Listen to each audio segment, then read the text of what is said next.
श्रीमद्भागवत तृतीय स्कंध 31 अध्याय। ओम गणेशाय नमः। कपिल उवाच शृण जननी तदंतरे पुण्यपातक सुविचारे सेवेनी पुण्यपातकरे मनुष्य अंग प्राणी धरे मनुष्य देह जेणे स्थिति तेणे से राजू सिंह गति। ଏହା କହିବା ଏ ଅଧ୍ୟାୟରେ ସୁଜନ ଶୁଣ ହେତୁ ଦ୍ୱାରେ କହନ୍ତି ପ୍ରଭୁ ଭଗବାନ ମୋ ମାତ ହୁଅ ସାବଧାନ। ଏ ଜୀବ ଯେ କର୍ମ ଇଚ୍ଛଇ ଈଶ୍ୱର ତହିଁ ନ ଯୋଗାଇ ଏ ଜୀବ ଯେ କର୍ମ ବଶରେ ପୁରୁଷରେ ତ ଆଶ୍ରୟ କରେ ପୁଣି ଏ ଦେହ ଧରିବାକୁ ପ୍ରବେଶ ଜନନୀ ଗର୍ଭକୁ। ସେ ଶୁକ୍ର ପ୍ରଥମ ଦିନରେ ମିଶଇ ଶୋଣିତ ସଙ୍ଗରେ ଏହାକୁ ବୋଲିଟି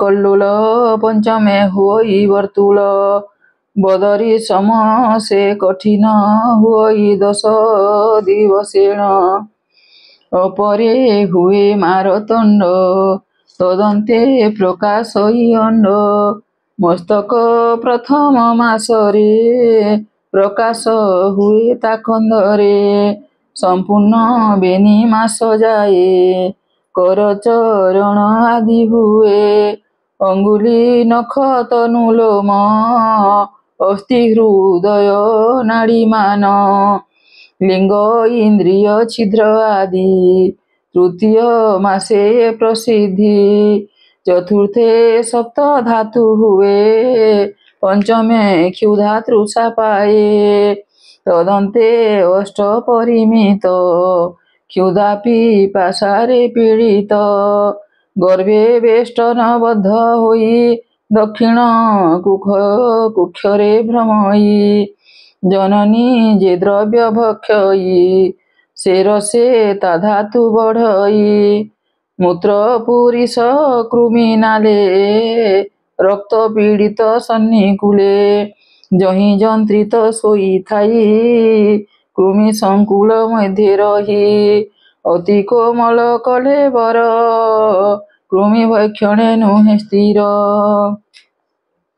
अंग काटंती कृमि मान प्रज्वले देह प्रतिक्षण क्षण क्षण के मूर्छा जाई बहुत क्लेश तहि पाई भक्षणे त्रिकटुक खार तिकत आंबिल मधुर जननी जहा ता भक्षयी से रसे ता अंग बढ़ई कुटिल भाव धीरे सिरे धरे पृष्ठ कुटिल कलेबरे माता कुक्षीरे देई शिर पड़ी से धाए लोट शिर शरीर चाली न पारई पंजरी पक्षी प्राय होई से गर्भे पूर्व कर्म बसे बहुत जन्म ताकु दिसे सते जन्मरु कर्म जेते सुमरु थाई गर्भगते से पाप पुण्य गर्भे थाई बहुत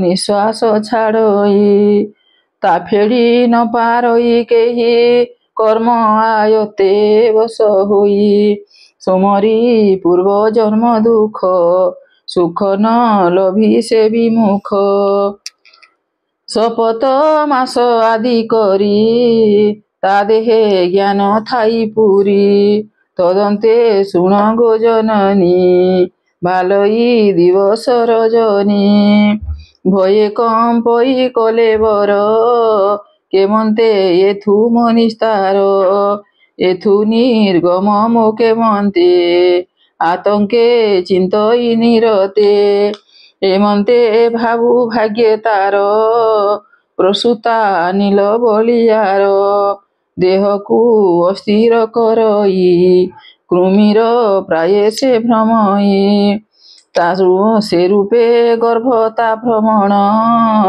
दुस्सह से दुख कषण अति विमुखे कष्ट सही से गर्भे आत्मा को देखई ସେ ରୂପେ ଅତି ମନୋହର, ଧ୍ୟାନେ ନ ଜାଣ ଇ ଶରୀର। ମିରତେ ଭାବୁ ଏକ ଚିତେ, ଭକ୍ତ ହୃଦୟ ପ୍ରମୋହିତେ। ସପ୍ତ ଧାତୁରେ ବଦ୍ଧ ହୋଇ, ଅଞ୍ଜଳି କରିଣ ପାର୍ଥଇ। ଜୀବ ଉବାଚ ବୋଲଇ ସୁଖେ ଭୟ ଚିତେ, ବୋନାଥ ମୁଁ ଯେ ଗର୍ଭଗତେ। କଷ୍ଟ ମୁଁ ପାଉଅଛି ଯେତେ, ଏଥୁ ଧର ପ୍ରଭୁ ମତେ। ଏ ଦୁଃଖ ପୁନଶ୍ଚ ନୋଇବ, ଏମନ୍ତ ଆଜ୍ଞା ମତେ ଦେବ। ଏ ରୂପେ ବ୍ୟାକୁଳେ କଷଣେ, ସ୍ତୁତି କରଇ ଅନୁକ୍ଷଣେ।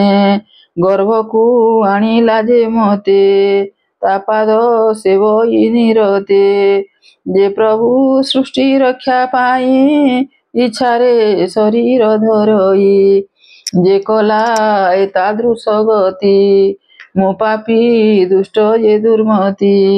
ଏ ଦେହ ମିଥ୍ୟାରେ ଆଚ୍ଛନ୍ନ, ଇନ୍ଦ୍ରିୟ ଆଦି କରି ଜାଣ। ମୋହର ପ୍ରଭୁଙ୍କ ମହିମା, ମୋର ଶରୀର ଅନୁପମା। ଯେ ପ୍ରଭୁ ସର୍ବଜ୍ଞ ଅଟନ୍ତି, ପ୍ରକୃତି ପୁରୁଷ ନିନ୍ଦନ୍ତି। ତାହାଙ୍କୁ ବନ୍ଧୁ ଅଛି ମୁହିଁ, ମତେ ରଖିବେ ଭାବଗ୍ରାହୀ। ଏହି ସଂସାରେ ଯେତେ କର୍ମ, ସେ ଅଟେ ବନ୍ଧନ ଆଶ୍ରମ। ଯାହା ମାୟାରେ ଏ ଶରୀର, ଭ୍ରମଇ ସ୍ତୁତି ଅଗୋଚର। ତାହାଙ୍କ ଅନୁକମ୍ପା ବିନା, କରି ନ ପାରେ ଉପାସନା। ସେ ପ୍ରଭୁ ପରମ ଈଶ୍ୱର, ତ୍ରିକାଳ ଜ୍ଞାନ ଦେଲେ ବାର। ଆଧ୍ୟାତ୍ମ ଆଦି ତାପମାନ, ବିନାଶେ ତାହାଙ୍କ ଭଜନ। ସେ ପ୍ରଭୁ ମାତାର ଉଦରେ, ବୁଡ଼ି ରହିଛି ବିସ୍ମୃତିରେ। ଏ କଷ୍ଟୁ ଧରିବା ପାଇଁ, ମାସ ଗଣୁଛି ଏଥେ ରହି। 10 ମାସରେ ଦେହି ଯେବେ, ଏ ଜ୍ଞାନ ପାଇଲା ସ୍ୱଭାବେ। ସେ ଉପକାର ସାଧିବାରେ, ପ୍ରାର୍ଥନା କେବଳ ସଂସାରେ। ବିବେକ ଜ୍ଞାନ ଯେହୁଁ ଦେଲା, ଦେହେ ମୋ ଶ୍ରମ ଦମ ହେଲା। ଅନ୍ତର ବାହାରେ ଦେଖିବି, ସେ ପରଂ ପୁରୁଷ ଜାଣିବି। ଦୁଃଖ ଭାବ ଗର୍ଭେ ଥାଇ, ଜନ୍ମ ଗ୍ରହଣ ନଇଛଇ। ଜନ୍ମ ହୋଇଲେ ପ୍ରାଣୀ ମନ, ମାୟାରେ ହୁଅନ୍ତି ଆଚ୍ଛନ୍ନ। ମୁଁ ଏହି ଗର୍ଭ ମଧ୍ୟେ ଥିବି, ଆତ୍ମାକୁ ଆତ୍ମାରେ ତାରିବି। ଆଉ ଯେପରି ଗର୍ଭବାସ, କଷଣ ନୋଇବ ଅବଶ୍ୟ।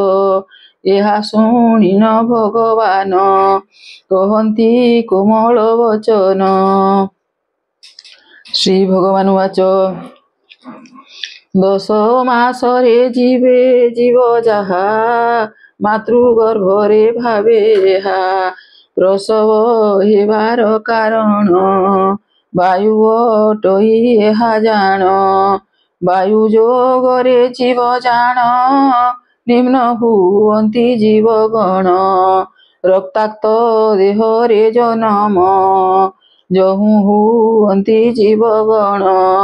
ପୂର୍ବ ଜ୍ଞାନକୁ ଛାଡ଼ି ଦିଏ, ଅଜ୍ଞାନେ ସେହୁ କାନ୍ଦୁଥାଏ। ଅଙ୍ଗ ଚାଲନେ କ୍ଷମ ନୋହେ, ଯେ ଯାହା ଦେଲେ ତା ନ ନିଏ। କୃମିଏ ଯେପରି କୃମିକୁ, ମଶକେ ଦଂଶନ୍ତି ଏହାକୁ। ଗର୍ଭରେ ଈଶ୍ୱର ଡାକଇ, ସଂସାରେ ସମର୍ଥ ନୁହଇ। ଶରୀର ଦୁଃଖ ଏ ପ୍ରକାରେ, 5 ବର୍ଷ ଯେ ଭୋଗ କରେ। ବଢ଼ିବା ଦୁଃଖ ଅନୁଭବ, ପୌଗଣ୍ଡ କାଲେ ହୋଇ ଭୋଗ। ଯୌବନ କାଲେ ଅର୍ଥ ଲବ୍ଧ, ନୋହିଲେ ହୁଅନ୍ତି ସେ କ୍ରୋଧ।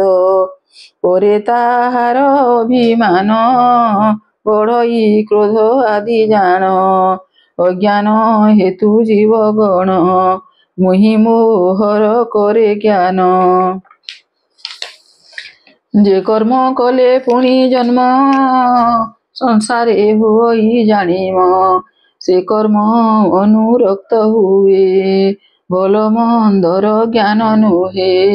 ଏପରି ଈଶ୍ୱର କହିଲେ ନିଜ ମାତାକୁ ବୁଝାଇଲେ, ସେ ପ୍ରଭୁ ଏ କଷ୍ଟୁ ରଖିବେ ତା ବିନୁ ଆଶ୍ରେ ନାହିଁ ଏବେ। ତାହାଙ୍କ ଶ୍ରୀପଦ୍ମ ଚରଣେ ଶରଣ ଗଲି ମୁକ ଶଣେ, କହଇ ଜଗନ୍ନାଥ ଦାସ ସାଧୁଙ୍କ ହିତେ ଯେ ପ୍ରକାଶ। ଇତି ଶ୍ରୀମଦ୍ଭାଗବତେ ମହାପୁରାଣେ ପାରମହଂସ୍ୟାଂ ସଂହିତାୟାଂ ବୈୟାସିକ୍ୟାଂ ତୃତୀୟ ସ୍କନ୍ଧେ କପିଲ ଦେବହୂତି ଜ୍ଞାନ କଥନେ ନାମ 31ୋऽଧ୍ୟାୟः।